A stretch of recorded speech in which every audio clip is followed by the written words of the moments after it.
मैं हैदराबाद में समाजवादी पार्टी और हम मिल करके जो महत्वपूर्ण जगह हैं जहां पर टेक्नोलॉजी को लेकर के बहुत ज़्यादा काम हुए हैं और इधर हर दिन अखबारों में, हर दिन मीडिया के माध्यम से हम लोग ये देख रहे हैं, पढ़ रहे हैं, सुन रहे हैं कि एआई का प्रभाव हर स्तर पे हर जगह बढ़ता चला जा रहा है। हमारा एग्रीकल्चर सेक्टर हो, मेडिकल सेक्टर हो या कोई अन्य सेक्टर भी अगर हम देखेंगे तो एआई का बहुत प्रभाव बढ़ता हुआ चला जा रहा है। इसलिए एआई को लेकर के यहाँ पर एक विजन इंडिया का कार्यक्रम मैं हैदराबाद में कर रहा हूँ। विजन इंडिया का मकसद यही है कि देश विजन के साथ चले, न्यू इंडिया कैसे किस दिशा में बढ़े, पॉलिटिक्स डिवीजन की ना हो, पॉलिटिक्स विजन की हो।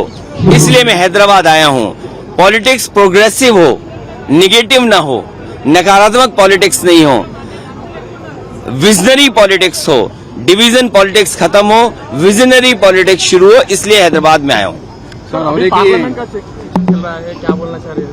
देखिए, सेशन में सबसे महत्वपूर्ण बात तो ये आई कि वो लोग वंदे मातरम गाना चाहते थे जिन्होंने कभी वंदे मातरम नहीं गाया, जिन्होंने वंदे मातरम आजादी से पहले नहीं गाया, आजादी के बाद नहीं गाया, जिन्होंने एक रंगी पसंद किया, तिरंगे को पसंद नहीं किया, तो वो लोग आज वंदे मातरम गाना चाहते हैं।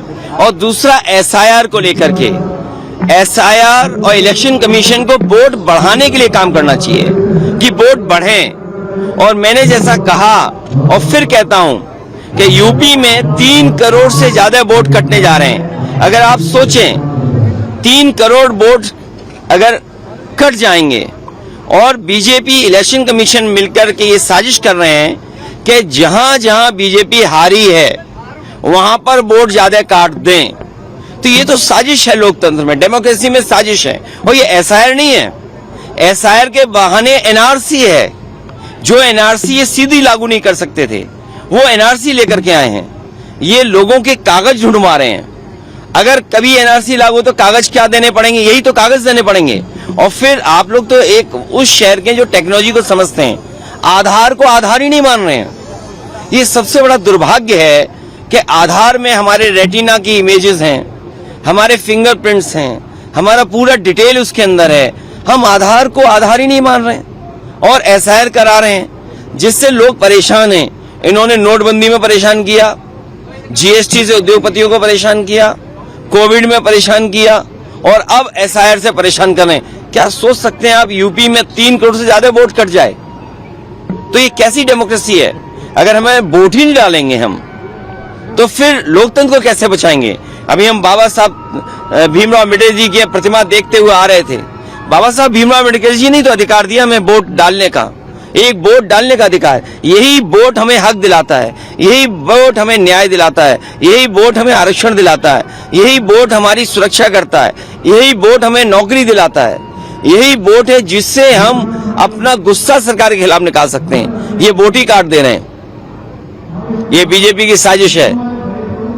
सर, और एक तरफ यहाँ की सरकार जो यदुवंशी के सदर फेस्टिवल बनाते, स्टेट फेस्टिवल बनाए, तो अब इसको क्या चाहेंगे? मैं बधाई देना चाहता हूं अंजन जी को और अनिल यादव जी, राज्यसभा मेंबर। इनके प्रयास से, इनके साथियों से मुख्यमंत्री जी ने स्वीकार किया कि सदर सेलिब्रेशन स्टेट फेस्टिवल होगा और इस तरह के आयोजन में सरकार को बजट ज्यादा देना चाहिए।